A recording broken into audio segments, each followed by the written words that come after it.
For all your hemp wellness needs, information, products, parties, and merch, visit thebudplug.com. It's Mike Ross, also known as Mike on the Mic. He's getting ready for his upcoming 2022 comedy run. He'll be kicking it off at Benny Brand's Dress Factory Comedy Club. Caroline's on Broadway. Punchline Philly.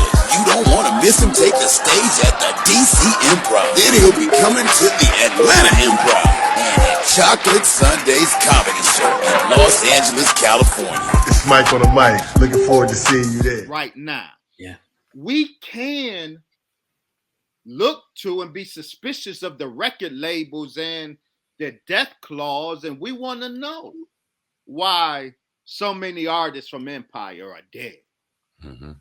Has the death clause been triggered in all of those accounts and these rappers were set up to be murdered? I don't know. However, as artists, we have sent out bad angels that were going to come back to haunt us. So we have to watch what we say. And with drill rap in particular, the level of viciousness is really jarring, and the carnage that precedes and follows it should give us pause. So I'm very concerned. The last thing I would say, big white money is behind this black carnage. Hip hop, the biggest consumers are hip hop. The biggest consumers of hip hop are white people. Mm-hmm. White people write the script. White people pay for the product, and white people enjoy the product. So money is put behind black people, disrespecting black people. Big white money is put behind black on black carnage because this is entertainment for white people. Now Kanye is in all this trouble because he has what they consider disparaging words about Jews, but those same Jews financed his and other disparaging words about black people.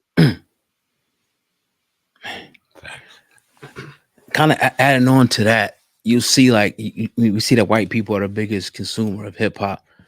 How come, in your opinion, doesn't it affect them like it does affect, like, you know, we talk about slut rap and gangster rap and drill rap. It seems to affect our community more so than the white community. Why is that?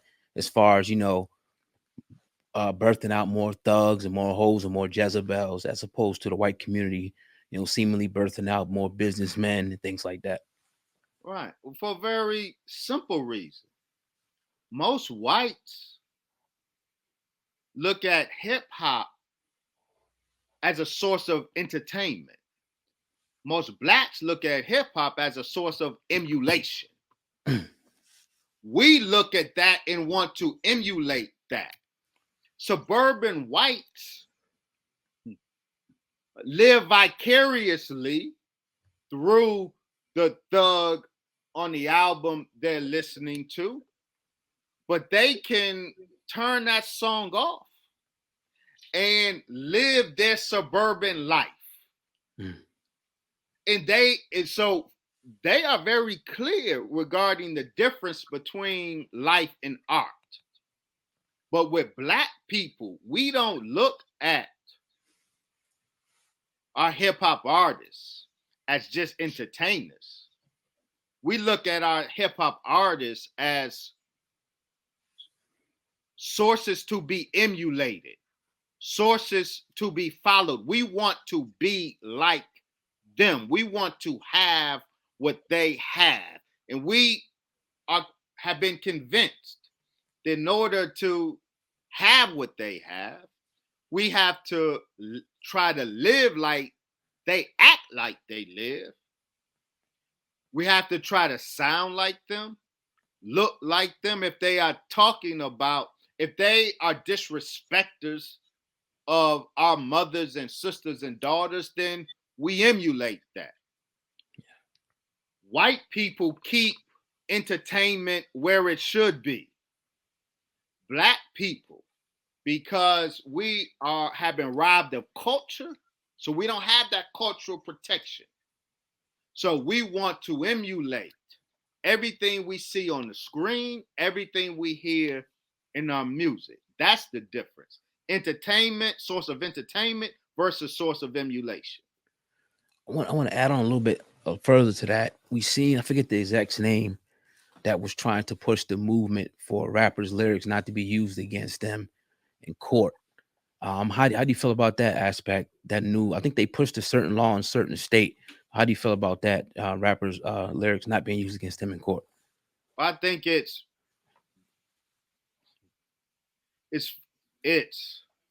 foolish, but very conspiratorial Mm. to use a rapper's lyrics in court, knowing that A&R people control the image of most of these rappers. A&R people and execs encourage these rappers to include violence and crime in their lyrics. Most of these lawyers know that most of these crime lyrics are scripted.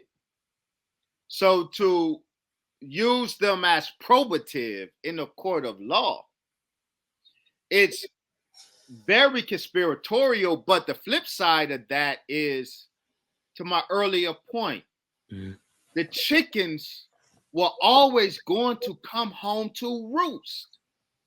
Take the RICO Act, the RICO laws that are now being weaponized against the rappers, right?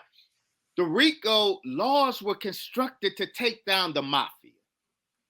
And for decades, rappers have emulated the Italian mafia.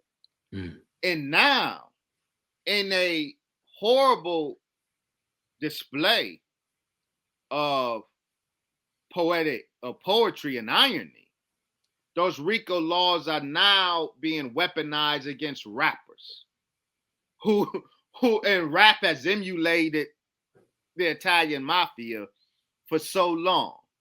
Chickens are coming home to roost with us in hip hop today. That's my point. Whether it's with the use of our lyrics, our scripted lyrics that have real life impact for Black people in the community. Black people have suffered from these lyrics for decades. And now the enemy is bringing our brothers in court and using those lyrics against them. I don't like it. I don't agree with it, but it was inevitable. These chickens were inevitably coming home to roost. And I think that is what hip hop is facing across the board right now. And do you think the knowledge that's being, presented here is great? Do you think some of the black, because you got your black execs like Jay-Z, your Diddy's, and people like that, Birdman's, do you think that, and obviously I don't know if you know or not, but do they know about this elaborate thing going on? And if so, why do they remain silent, in your opinion? I won't speak because I can't speak Right. on what either of my brothers know or don't know. I know my brother Jay-Z knows Leo Cohen and Doug Morris. I know my brother Diddy knows Clive Davis. These, of course, are very important architects of, or these individuals, Doug Morris, Clive Davis, Leo Cohen, David Geffen. This is the real so-called Illuminati of hip hop. This is the Jewish gay mafia that controls hip hop, and has used hip hop to socially engineer Black America.